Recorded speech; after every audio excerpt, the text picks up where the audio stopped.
లేదు అని చెప్పి మీరేమనుకుంటున్నారు గురూజీ? అంటే ఎందుకు అంత సైలెంట్గా ఉండాల్సి వచ్చింది ఆయన? తన కెరియర్ మీద తనకున్న నమ్మకం, తనకు రాజకీయంగా కంటే సినిమా ఇండస్ట్రీ పరంగా తనకున్న నమ్మకం, ప్లస్ తిరుమల తిరుపతి దేవాలయంలో నేను వాళ్ళ అమ్మగారు కూర్చొని మాట్లాడినప్పుడు నన్ను ఒక ప్రశ్న అడిగారు ఆవిడ. ఎన్టీ రామారావు బర్త్ విషయంలో, జూనియర్ ఎన్టీఆర్ బర్త్ విషయంలో ఒక పెద్ద సమస్య ఉంది, ఆ సమస్య తెలియకుండా మీరు మావాడి జాతకాలు బాగా చెప్తున్నారు, ఎటా చెప్తున్నారు మీరు అని అడిగింది. ఆ సమస్య ఏందో నాకు తెలుసు తల్లి, ఇది సమస్య అని చెప్పిన. అనగానే షాక్ అయింది ఆమె. పెద్ద ఎన్టీఆర్ గారికి తప్ప, నాకు తప్ప, బాబుకి తప్ప, ముగ్గురికి తప్ప నాలుగో వ్యక్తికి తెలియదు, మీకు ఎట్ట తెలుసు అన్నది. నాకు తెలుసమ్మా అన్న నేను. ఆయనది మఖా నక్షత్రం, జూనియర్ ఎన్టీఆర్ది మఖా నక్షత్రం, జయలలితది కూడా మఖా నక్షత్రం, ప్లస్ ఆయన మంచి యోగంలో పుట్టిండు జూనియర్ ఎన్టీఆర్. కానీ ఆయన రాజకీయాల్లోకి రావడానికి టైం ఉంది. నేనే వాళ్ళ అమ్మతో అన్నది ఏంటంటే 2030 వరకు రాజకీయాల్లోకి రానియకండి బాబుని అని చెప్పిన. ఓకే, సో మీ సలహా అనమాట. నేను చెప్పింది అయితే వాళ్ళ అమ్మగారికి చెప్పిన మాట, తిరుమల దేవాలయంలో చెప్పిన మాట, హుండీ లెక్క పెడుతుంటే పక్కన నేను మాట్లాడింది, వైకుంఠ ద్వారం పక్కన కూర్చున్నప్పుడు దర్శనం అయిపోయిన తర్వాత ఆమెను ఆ దేవాలయంలో మాట్లాడిన సందర్భంలో 2030 వరకు జూనియర్ ఎన్టీఆర్ రాజకీయాల్లోకి రాకుంటే బాగుంటుంది, 29 ఎలక్షన్లకైతే వద్దు అంటే 29 ఎలక్షన్ల వరకు ఎన్టీఆర్ గారు రాజకీయ అరంగేట్రం చెయ్యరు, కన్ఫర్మ్. ఓకే వేణుస్వామి గారు, మనం చాలా చాలా జంటలు విడిపోవడానికి చూస్తున్నాం. పెళ్ళంటారు, వచ్చి పత్రిక ఇస్తారు, ఒక 6 నెలల తర్వాత విడాకులు అంటూ ఉంటారు. మీరు కూడా చాలా సెన్సేషనల్ న్యూసెస్ చెప్పారు వాటి పట్ల. ఎందుకు పెళ్ళిళ్ళు నిలబడట్లేదు? అవి పెద్దలు కుదిర్చిన వివాహమైనా, ప్రేమ వివాహమైనా, మీరు గతంలో చెప్పారు లాస్ట్ ఇంటర్వ్యూలో సమంత నాగచైతన్య యాస్టిస్ జరిగిందని.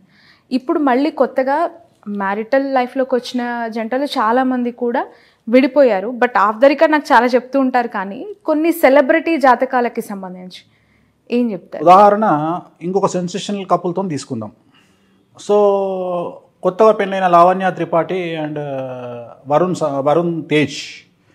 సో ఆ ఇద్దరు జాతకాల్లో గురువు శుక్రుడు నీచంగా ఉన్నాడు కాబట్టి నాకు తెలిసి వాళ్ళు కూడా రేపొద్దున ఫ్యూచర్లో కలిసి ఉండే అవకాశాలు లేవు. సో ఏమైపోయింది అంటే, నేను ఇట్లా చెప్పంగానే వీడికి ఏం పని లేదా, పాట లేదా, వీడు పెళ్ళిళ్ళు చేసుకుంటుంటే డివోర్స్ అని మొత్తుకుంటుంటే వీడికి పిచ్చి లేచిందా అన్నట్టు అయిపోయింది. నేనేం చెప్తున్నా అంటే, ఈ పెళ్లి చేసుకొని విడిపోవడం కంటే చేసుకోకుండా తగలడంట్రా అని నేను చెప్తున్న పాయింట్. అంటే జాతకంలో ఉండే దోషాలను బేస్ చేసుకొని మాట్లాడతాను నేను మిగతా విషయాలు మాట్లాడా. అరేంజ్డ్ మ్యారేజ్ కానీ, లవ్ మ్యారేజ్ కానీ 10 పెళ్లిలలో 8 పెళ్లిళ్ళు విచ్ఛిన్నమవుతున్నటువంటి సిచ్యువేషన్లో మనం ఉన్నాం. అందుకనే శాస్త్రం చెప్పేటప్పుడు దేశ కాలమాన పరిస్థితులు అంటాం మనం. తెలంగాణలో, ఇండియాలో ఉన్న కుజదోషం అమెరికాలో ఉండదు, ఆఫ్రికాలో ఉండదు. సో దేశ కాలమాన పరిస్థితులను బట్టి జాతకాలు చెప్పాలి. సో మన దేశంలో కుజదోషం ఉంటుంది, శుక్రదోషం ఉంటుంది, లావణ్య త్రిపాఠికి గురుదోషం ఉంది, వరుణ్ తేజ్కు నాగదోషం ఉంది. కాబట్టి ఈ ఇద్దరి కుటుంబాల్లో ఒక ప్రముఖమైనటువంటి లేడీ ద్వారా, ఒక స్త్రీ మూలకంగా వీళ్ళిద్దరు విడిపోయే అవకాశం ఉంది. ఇవాళ చెప్తున్నాను నీకు. సో ఈ జాతకాన్ని మేము మొదలే అంచనా వేసి చెప్తాం, మీరు పెళ్లి చేసుకోకంటారా అని. అయినా మా చావు మేము చేస్తాం, మేము ప్రేమించుకున్నాం, పెళ్లి చేసుకున్నాం అని జోష్లో పెళ్లి చేసుకుంటాం. అంటే ఇప్పుడు 6 ఏళ్ల ప్రయాణం, వాళ్ళ ప్రేమ అనేది 6 ఏళ్ళు ప్రయాణించి పెళ్లిపీటలు ఎక్కిందని మాట్లాడుకునే క్రమంలో అట్లా పెళ్లి చేసుకున్నారు, విడిపోతారని మీరు చెప్తున్నారు. అంటే మొదలే చెప్తారు వాళ్ళకు, నేను చెప్పడం కాదు ఇది. ఇప్పుడు వేణుస్వామి చెప్పిన కథ కాదు ఇది. వాళ్ళకు సంబంధించిన పండితులు ఆల్రెడీ చెప్తారు వీళ్ళకు, మీరు విడిపోతారు, చేసుకోకండి అని. అయితే వీళ్ళ ఓవర్ కాన్ఫిడెన్స్ ఏంది అంటే, మేము కలిసి ఉంటాం, మీరెంత మా ముందరా అనుకొని చేసుకుంటారు. అది ప్రేమికులకు ఉండాల్సిన ప్రథమ లక్షణం, నేను కూడా కాదంటలేను. నాది కూడా ప్రేమ వివాహం కాబట్టి. కానీ పెళ్లి చేసుకున్నాక అస్సలు టార్చర్ స్టార్ట్ అవుతుంది.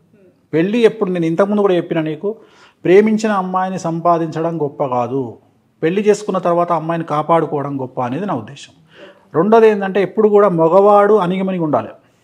ఈ కలియుగంలో మగవాడు రెచ్చిపోతే వర్కౌట్ కాదు, ఎట్లాగో ఆడవాళ్ళు రెచ్చిపోతారు. ఎందుకంటే ఆడవాళ్లకు వర్క్ బ్యాలెన్సింగ్, వర్క్ స్ట్రెస్, ఇంటి స్ట్రెస్ వల్ల బ్యాలెన్స్ చేయలేకపోయినప్పుడు, లేదా ప్రకృతి నియమాల ప్రకారం డేట్ వచ్చినప్పుడు, మెన్సెస్ టైంలోనో వాళ్ళు బరస్ట్ అవుతారు. దాన్ని అర్థం చేసుకోగలగాలి. హార్మోన్ ఇన్బ్యాలెన్స్, థైరాయిడ్ ప్రాబ్లం వల్ల, పీసీఓఎస్ల వల్ల వాళ్ళు ఏదైనా అరిచి మాట్లాడినా 10 నిమిషాలు సైలెంట్గా ఉంటే కథమైపోతుంది కిస్సా. కానీ మనోళ్ళు అట్లా ఉండదు కదా, దాన్ని సీరియస్గా తీసుకొని మొగోళ్ళు, మేధావులు మమ్మల్ని తిడతావా నువ్వు అని పెళ్ళాం మీదకి అరవడము, అది ఎక్కడికో దారితీసి విడాకులకు దారితీస్తాయి. సో దీంట్లో అత్త ఒక క్యారెక్టర్, తల్లి ఒక క్యారెక్టర్, తోటికోడలో క్యారెక్టర్, వీళ్ళందరూ వచ్చి పెంట పెట్టడం వల్ల విడాకులు అవుతాయి. అయితే మీరు అనొచ్చు ఇవన్నీ సామాజికంగా జరిగే అంశాలు కదా, జాతకానికి ఏం సంబంధం? దాంట్లోనే డిసైడ్ చేస్తాం. గురువు నీచంలో ఉంటే ఒక ప్రాబ్లం ఉంటుంది, శుక్రుడు నీచంలో ఉంటే ఒక ప్రాబ్లం ఉంటుంది, చంద్రుడు నీచంలో ఉంటే ఒక ప్రాబ్లం ఉంటుంది. నా వరుణ్ తేజ్ జాతకంలో గురువు నీచము శుక్రుడు నీచము, లావణ్య త్రిపాఠి జాతకంలో నాగదోషము కుజదోషము. సో ఇన్ని దోషాల మధ్యన వాళ్ళిద్దరు కలిసి ఉండడం అనేది చాలా పెద్ద మిరాకిల్, అదొక పెద్ద మిరాకిల్, అదొక ఇక అర్థం కానటువంటి చిదంబర రహస్యం. ఓకే, అంటే ఇప్పుడు మెగా ఫ్యామిలీకి సంబంధించి ఎప్పుడు కూడా ఏదో ఒక న్యూస్ టాక్ ఆఫ్ ద టౌనే మనం గతం అంటే మెగా ఫ్యామిలీ అని కాదమ్మా, తప్ప అది మాట్లాడుకోవడం. ఎందుకంటే ప్రతి కుటుంబంలో ఉంటుంది, వాళ్ళు సెలబ్రిటీస్ కాబట్టి బయట తెలుస్తుంది. మన పక్కింట్లో ఏం జరుగుతుందో మనం అది సెలబ్రిటీ కాదు కాబట్టి చెప్పం అంతే. సో అలానే అంటే ఇది సెలబ్రిటీ ఫ్యామిలీకి కాబట్టి ఇంత చర్చ కూడా జరుగుతుంది. నేను కూడా అందుకనే చెప్తా కదా, మీరు నాగ చైతన్యకి డివోర్స్ అవుతాయని చెప్పారు, అఖిల్ కి పెళ్లి కాదు డివోర్స్ అవుతాయని చెప్పారు. ఇప్పటి వరకు ఆయన కూడా కెరియర్ కూడా ఎఫెక్ట్ ఉంటుంది, ఆయన సెట్ కాడని చెప్పిన. ఎందుకంటే ఆయన జాతకంలో ఉన్న దోషము మా చుట్టమేమో నాకీలు నాకు శత్రువా ఎందుకు చెప్తా. సో ఇవన్నీ ఉన్నాయి, నేను చెప్పినవి చాలా ఉన్నాయి. నేను చెప్పినవి అన్నీ తవ్వుకుంటూ కూర్చుంటే నేను చెప్పిన 100లో 98 సక్సెస్. నా సక్సెస్ రేట్ 98. నేను చెప్పినవి ఆల్మోస్ట్ ఆల్ జరిగినాయి. నేను చెప్పినవి జరగలేదు అనేది వెతికితే కష్టం, అసలు జరగకుండా ఉండవు. కాకపోతే ఆ టైం వరకు వెయిట్ చేయాలి అంతే. రెండోది ఏంటంటే ఎందుకు చెప్తున్నావు అంటే పబ్లిసిటీ కోసం చెప్తున్నావు, బరాబర్ చెప్తా. నా లైఫ్కు నేనే సీఈఓ, మరి నన్ను నేను ప్రమోట్ చేసుకోవాలి, ఎవడు చెప్తాడు నన్ను? బట్ అలా ఒకరి లైఫ్ ని పబ్లిక్ ఫిగర్స్ సెలబ్రిటీ స్టేటస్ వాళ్ళని మాత్రమే చెప్తా. వాళ్ళ లైఫ్ ని ఇలా మీడియాలో ప్రస్తావించడం వాళ్ళ దృష్టిలో చెడవుతుంది కదా. వాళ్ళ దృష్టిలో చెడు అయినా వాళ్ళ వల్ల కొంతమంది బాగుపడతారనే ఉద్దేశం. సమంత నాగ చైతన్య ఎగ్జాంపుల్ వల్ల చాలామంది పెళ్లి చేసుకోకుండా ఉన్నారు నాకు తెలిసిన వాళ్ళు. అంటే వేణుస్వామి నిజాలు చెప్తాడు, సమంత నాగ చైతన్యది ఇట్లా అయ్యింది కాబట్టి మేమిద్దరం వస్తాం అని నా దగ్గరకు వచ్చి కూర్చొని స్వామి గారు మేమిద్దరం పెళ్లి చేసుకుంటాం, మా ఇద్దరికి షష్టాష్టకాలు అయినాయా, మేము చేసుకోవాలా వద్దా అని అడిగితే అమ్మాయి ఏమంటుంది, తల్లిదండ్రులకు చెప్తుంది అమ్మాయి, వేణుస్వామి చెప్పితే నిజంగా నమ్ముతా, లేకుంటే నా పిల్లగానే చేసుకుంటా. కొన్ని అంచనాలు తప్పొచ్చు కదా మీరు చెప్పిన ప్రెడిక్షన్స్. అంచనాలు తప్పవు, టైం తప్పుతుంది. నేను డిసెంబర్ అంటే అది జూన్కి వెళ్ళొచ్చు, నేను జనవరి అంటే జూన్కి వెళ్ళొచ్చు, కానీ అంచనాలు తప్పవు, జరిగి తీరాల్సిందే. పాలలో ఉప్పు వేస్తే 100% పాలు విరిగిపోవలసిందే. కానీ అది పాలు పొంగినప్పుడు ఇరిగిపోయినాయా, పొయ్యి మీద వెట్టంగా ఇరిగిపోయినాయా, దించేటప్పుడు ఇరిగిపోయినాయా అనేది తేడా. సో జరిగి తీరాల్సిందే. సో చాలామంది మారుతున్నారు. నేను చెప్పడం వల్ల షష్టాష్టకాల గురించి, సమంత నాగచైతన్య గురించి మాట్లాడినప్పుడు చాలామంది రియలైజ్ అవుతున్నారు. చాలామంది వేణుస్వామి దగ్గరకు వచ్చి మీరు చెప్పింది ఇంకా రబ్బర్ స్టాంప్ అని ఫిక్స్ అవ్వాలి. కాకపోతే నేనేం చేయలేను, నన్ను తిట్టుకున్నా నేనేం చేయలేను. ఇప్పుడు నేను నమ్మే వాళ్ళతో నాకు నా లింక్ అమ్మ, నమ్మనంతో నాకేం పని. ఈ ప్రపంచంలో ఇట్లా 2 చేతులు ఎత్తి నన్ను నమ్మితే నమ్మండి, నమ్మకపోతే నమ్మకండి అని చెప్పింది నేను ఒక్కడనే. ఇప్పటికి కూడా చెప్తున్నా, నేను ఇప్పుడు కూడా చెప్తా, చిన్న చిన్న సమస్యలకు నా దగ్గరికి రాకండి. ఆ సమస్యలు మీ దగ్గర ఉన్న పంతులకో పురోహితులకో జ్యోతిష్కులకో చూపించుకోండి. పెద్ద సమస్యలు అయితేనే నా దగ్గరికి రండి, చిన్న సమస్యలకు నా దగ్గరికి రాకండి. పెద్ద సమస్య ఉంటే నా దగ్గరికి రండి. అంటే మీ లెవెల్ పెద్దది, నా లెవెల్ పెద్దది అంటలేను అమ్మా. పెద్ద సమస్య ఉంటే రమ్మన్నప్పుడు చిన్న సమస్యలకు మీరు పరిష్కారం, క్యాన్సర్ లాంటి రోగాలకు నా దగ్గరికి రండి, మీకున్న రోగాలకు లోకల్ డాక్టర్ దగ్గరికి వెళ్ళండి. ఓకే, అప్పుడు అది పెద్దదెట్టవుతుంది. నేను తోపునని చెప్తలేను కదా. నేను అనేది ఏంటంటే ఆ టైం వేరే వాళ్ళకి ఇచ్చే అవకాశం నాకు వస్తుంది. నాకున్న టైమే తక్కువ, ఎవరికైనా 24 అవర్సే. దాంట్లో నా సోమర్థానానికి 9 గంటల వరకు లేవా. సో నేను వచ్చేది 12 గంటలకు నేను వచ్చి జాతకం చెప్పుకోవాలి అంటే ఆ 12 నుండి 4 మధ్యలో మహా అంటే 15 మందికి జాతకాలు చెప్తా. సో ఈ 15 మందికి చెప్పుకుంటూ పోతే ఎంతమందికి 8,000 మంది వెయిటింగ్ ఉన్నారు ఇప్పుడు ఈ రోజు కండిషన్, నేను ఎంతమందికి చెప్పుకోగలుగుతా. అందుకని దయచేసి మ్యాక్సిమం నా దగ్గరికి. ఇంకొంతమంది ఏం చేస్తారు, ఇప్పుడు ఒక క్లయింట్ నా దగ్గరికి వస్తాడు, ఒక రెమెడీ రాస్తా, తిరునల్లారు పోయి పూజ చేయించుకొని రండి. పూజ చేయించుకొని వచ్చినాక మళ్ళీ నా దగ్గరికి వస్తా అంటాడు. అయ్యా నువ్వు పూజ చేయించుకున్నావు కదా నాయన, మళ్ళీ నా దగ్గరికి ఎందుకు వస్తావు, రెమెడీ అయిపోయింది వెళ్ళిపో, మళ్ళీ కలిసి నాతో మాట్లాడు, స్వామి నేను పూజ చేయించుకున్నా అని చెప్తా అంటాడు. సో అందుకని నీ ద్వారా చెప్తున్నా, నా దగ్గరకు వచ్చి రెమెడీ చేసుకున్నాక అవసరం లేదు నన్ను కలవడం, వెయిట్ ఫర్ టైం. ఆటోమేటిక్గా గ్రహాలు మారినప్పుడు మీ టైం పనిచేస్తుంది, ముందుకు వెళ్ళిపోతారు. బట్ అనేక సందర్భాల్లో మీరు చెప్పింది జరుగుతుంది అంటున్నారు, జరగాలని ఆశిస్తున్నాను, కానీ తప్పినప్పుడు వాళ్ళ నుంచి కొంత వ్యతిరేకత కూడా ఉంటుంది కదా, దాన్ని ఎలా ట్యాకిల్ చేస్తారు? అంటే జాతకంలో జరగకపోవడం అయితే లేదమ్మా, భగవంతుడి దయ వల్ల. నా ఫెయిల్యూర్ ఒక 2% పూజల విషయంలో ఫెయిల్ అయ్యే అవకాశం ఉంటుంది. అంటే వాళ్ళు నాకు సరిగా కమ్యూనికేట్ చేయలేకపోవడం, లేకపోతే నాకు ఇన్ఫర్మేషన్ సరిగా ఇవ్వకపోవడం, అక్కడ ఏమన్నా మిస్టేక్ జరిగి ఉంటుంది. కానీ నేను చెప్పిన ఇన్సిడెంట్ జరగకపోవడం అనేది అయితే లేదు, ఖచ్చితంగా జరిగి తీరాల్సిందే. ఎక్కడ ఫెయిల్యూర్ ఉంటుంది అంటే, ఇప్పుడు నేను ఎక్కడన్నా పూజ చేసిన దగ్గర, వాళ్ళకి రెమెడీలు చేసిన దగ్గర నేను ఇచ్చే రిజల్ట్ వాళ్ళకు వర్కౌట్ కాకపోవచ్చు, అది వాళ్ళ కమ్యూనికేషన్ ప్రాబ్లం వల్ల. అంటే ఇప్పుడు లేటెస్ట్గా మన యూఎస్ నుండి ఒకతను నాకు ఫోన్ చేసి, నాకు పలానా మానసికమైన ఇబ్బందులు ఉన్నాయి, మా ఆవిడకు రెమెడీ చేయండి అన్నాడు. అంటే నేను రెమెడీ చేసిన తర్వాత వాళ్ళ ఆవిడ మానసికంగా బయటపడ్డది. అతను ఫోన్ చేసి సడన్గా అంటాడు మా ఆవిడకు ఉద్యోగం లేదు అంటాడు. ఉద్యోగాలకు నేను పూజలు చేయగదా నాయన నేను అన్నా. ఉద్యోగాలకు నేను పూజలు చేయగదా, నీ ఆవిడకు మానసికమైన సమస్య లేదు అంటే నేను చేసినా బాగుంది, బట్ మా ఆవిడకి ఇంతవరకు ఉద్యోగం రాదు, అది నా ప్రాబ్లం కాదు. సో అక్కడ కమ్యూనికేషన్ ప్రాబ్లం, అతను చెప్పుకోవడంలో కమ్యూనికేషన్ ప్రాబ్లం. నేను చెప్పేది నేను చేసేది పర్ఫెక్ట్గా చేస్తా, లేకపోతే నేను కాంప్రమైజ్ కాను, అసలు పూజలే చేయ 99%. రెండోది నేను పూజలు చేసేది నీకు రాత్రి మూటల కట్టలు వచ్చి డబ్బుల కట్టలు వచ్చి పడతాయని చెయ్య, నీకు రాబోయే నివారణ, నీ తలలో పడాల్సిన రాయి నీ కాలు మీద పడడం వల్ల కాలుకు దెబ్బ తగులుతుంది, తలకు దెబ్బ తగలకుండా ఉంటుంది, నీకు జరగబోయే నష్టాన్ని నివారించడానికి మాత్రమే నా పూజలు పనికొస్తాయి. రెండోది నా పూజలన్నీ కూడా వామాచారంలో చేసే పూజలు, నీకు కసి ఉండాలి, అదృష్టం కూడా ఉండాలి. అంటే నువ్వు వ్యాపారం చేస్తే పక్కోడు 10 రూపాయలు సంపాదిస్తే నువ్వు 100 రూపాయలు సంపాదించాలంటే నా దగ్గరికి రావాలి. అది వ్యాపారంలోనే సాధ్యం, ఉద్యోగంలో సాధ్యం కాదు. ఉదాహరణ, టీచర్ ఉద్యోగం చేసే అతను నా దగ్గరకు వచ్చి గురువుగారు నేను 1 కోటి రూపాయలు సంపాదించాలంటే మార్గం చెప్తారా అంటే నీకు దండంరా బాబు పోయంట. టీచర్ ఉద్యోగం చేసేవాడు 1 కోటి రూపాయలు ఎట్లా సంపాదిస్తాడు? ఒక రియల్ ఎస్టేట్ వ్యాపారికి అయితే నువ్వు 1 కోటి రూపాయలు సంపాదిస్తావురా ఒక సంవత్సరంలో అని చెప్పొచ్చు. టీచర్కి ఏం చెప్తా నేను? సో నేను చేసే పూజలు టీచర్కు పనిచేయవు, నేను చేసే పూజలు వ్యాపారస్తులకే పనిచేస్తాయి. అంటే డబ్బు సంపాదించే వాళ్లకు ఉద్యోగంలో మాత్రం కాకుండా వ్యాపారంలో చేసే వాళ్లకు, ఒక ఎమ్మెల్యేలకు, ఒక సినిమా వాళ్లకు, అట్లాంటి వాళ్ళకు పనిచేస్తాయి తప్ప, రాజయోగాలకు రాజభోగాలకు పనిచేస్తాయి తప్ప, నీకు తగ్గబోయే నష్టాన్ని ఆపుకోవడానికి పనిచేస్తాయి తప్ప. మొన్న ఒక ఎమ్మెల్యేకి సంబంధించి ఒక పూజ చేసినావు, ఏం చేసినావు అంటే అతని మీద దాడి జరిగే అవకాశం ఉంది, దాడిని తప్పించుకోవడానికి పూజ చేసినావు. అయినా సరే అతని మీద ఒక చిన్న చిత్క 2 దాడులు జరిగినాయి మన ఎలక్షన్లలో.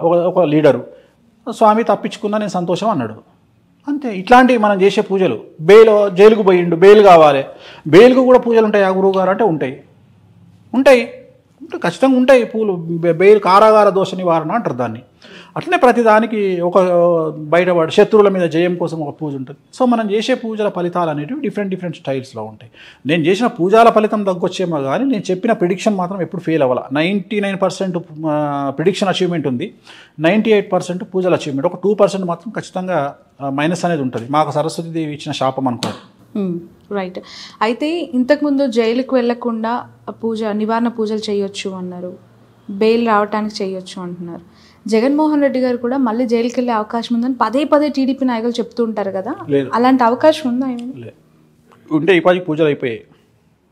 ఎవరో ఒకరు, ఆయన కాదు ఎవరో ఒకరు చేయిస్తారు కదా. పవన్ కళ్యాణ్ గారి వివాహానికి సంబంధించి మరొకసారి తెర మీదకి వచ్చిన అంశం 3వ భార్యకి విడాకులు ఇస్తారా అని చెప్పి కూడా వైసీపీలో వన్ ఆఫ్ ద ఆరోపణలు చేసే కొన్ని కాంట్రవర్షియల్ స్టేట్మెంట్స్లో ఇది కూడా ఒకటి. 2024 జూలై వరకు అయితే అవకాశం ఉండదు, తర్వాత చెప్పలేం. ఓకే, ఎలక్షన్లు అయ్యే వరకు ఏముండదు. అది ఆయన వ్యక్తిగతమైన అంశం, అది వ్యక్తిగతమైన అంశం. నేను దాన్ని రాజకీయంగా చూడట్లా, అది ఆయన వ్యక్తిగతమైన ఇష్టం, ఆయన ఇష్టం అది. సో అది ఇప్పుడైతే జరిగే అవకాశం లేదు. మేబీ కాంట్రవర్సీస్ ఉన్నాయి ఆయన జీవితంలో, ఇంకా కాంట్రవర్సీస్ ఉన్నాయి, బట్ 2024 జూన్ లోపు అయితే లేవు, జూన్ తర్వాత ఉన్నాయి. ఓకే, మీరు మొదటి నుంచి కూడా పవన్ కళ్యాణ్ గారి ఫ్యాన్స్ ద్వారా కొంత వ్యతిరేకత, అంటే ట్రోలింగ్ కావచ్చు, ఆరోపణలు కావచ్చు, లేదంటే కాంట్రవర్షియల్ స్టేట్మెంట్స్ వాళ్ళ నుంచి వినడం కావచ్చు జరుగుతున్నాయి కదా. పవన్ కళ్యాణ్ గారికి మీరు చెప్తున్న మంచిని గ్రహించట్లేదని మీరు పదే అంటారు. ఎస్, మీరు ఏం మంచి చెప్పారు ఆయనకి? మస్తు చెప్పిన, ఆయనకు చెప్పేటోడు లేడు. ఫస్ట్ అసలు ఆయనకు చెప్పగలిగిన మొగోడే లేడు ఆయన పక్కకు. ఎవడు చెప్తాడు? పవన్ కళ్యాణ్కు చెప్పగలిగిన దమ్మ ఎవరికి ఉంది? గురూజీకి ఉంది. గురూజీ అంటే త్రివిక్రమ్ శ్రీనివాస్ అని చెప్పాడు. ఇంకెవరు చెప్తారు? మనోహర్ చెప్పాడు. చిరంజీవి గారు ఆస్కు రూల్ అవుట్. ఇంకోటి ఆయన ఎవరు మాటినాడు, అయిపోయింది, కథ. ప్రతి వ్యక్తి జీవితానికి ఒక గురువు అనేవాళ్ళు అవసరం అంటారా? అవసరం. గురువే కాదు, తల్లి, తండ్రి, అన్న, తమ్ముడు, చెల్లె, అక్క, తల్లి, ఎవడో ఒకడు. గురువు అనేవాళ్ళు గురుత్వాన్ని స్వీకరించి వస్తేనే కాదు కదా. ఇప్పుడు ఒక టైంలో ఒక భర్తకు ఒక భార్య కూడా గురువే. చాలామంది అరే పెళ్ళైనాక ఎందుకు పెళ్లి చేస్తారు అసలు మగవాడికి అంటే, వీడు ఎవ్వరి మాట వింటలేడు, వీడు కావరం బట్టి తిరుగుతున్నాడు, పెళ్లి చేస్తే పెళ్ళాం మాటిని సెట్ అవుతాడని చేస్తారు. ఓ, ఇది పనిష్మెంట్ అయితే? పనిష్మెంటే కానీ మంచి పనిష్మెంట్. మగవాళ్ళందరికీ తెలియదు అయితే ఇప్పటి వరకు. ఇప్పుడు పెళ్ళాం మీద ప్రేమతోనో, బిడ్డల మీద ప్రేమతోనో, జీవితంలో సర్దుకుపోయే మనస్తత్వంతో సెట్ అవుతాడు అని చేస్తారు. భార్య కూడా గురువే, ఎందుకు కాదనుకోవాలి? భర్త కూడా గురువే, తండ్రి గురువే, తల్లి గురువే. అట్లాంటి సందర్భంలో గురువు అనేవాడు వీళ్ళు చెప్తే ఇంటలేరు అని గురువుని తీసుకొచ్చి పెట్టాడు. ఎందుకు? పెళ్ళాం చెప్తే మొగడేమంటాడు, నీ మాటి నాన్న పో అంటాడు, పెళ్ళాం కూడా నీ మాటి నాన్న పో అంటది.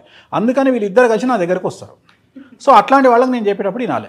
సో నేను చెప్పే దాంట్లో నేను హార్ష్గా చెప్పొచ్చు, తెలంగాణ స్టైల్లో మాట్లాడవచ్చు, కానీ నా కంటెంట్ అంతా కూడా బాగుపడాలనే ఉద్దేశమే. నేను పవన్ కళ్యాణ్ గారు సీఎం కావాలి అనే కోరిక నాకు ఉంది. పవన్ కళ్యాణ్ గారు అంటే విపరీతమైన పిచ్చి. ఓకే, పవన్ కళ్యాణ్ గారి సినిమాలలో కనీసం 10 సినిమాలకు నేను ముహూర్తం పెట్టిన, ఆయన సినిమాలకు ముహూర్తం చేసిన. ఓకే, ఆయనతోని 1-2-3 సినిమాలకు ఆయనతో కూర్చొని గంటలు ట్రావెల్ చేసిన, చూడాలని ఉంది ఇలాంటి సినిమాలకు. సో నాకు చాలా ఇష్టమే పవన్ కళ్యాణ్ గారు అంటే, కాదని నేనేం చెప్పట్లా. కానీ ఇష్టం వేరు, ఆయన అభివృద్ధిలోకి వస్తే చూడాలనే కాంక్ష వేరు.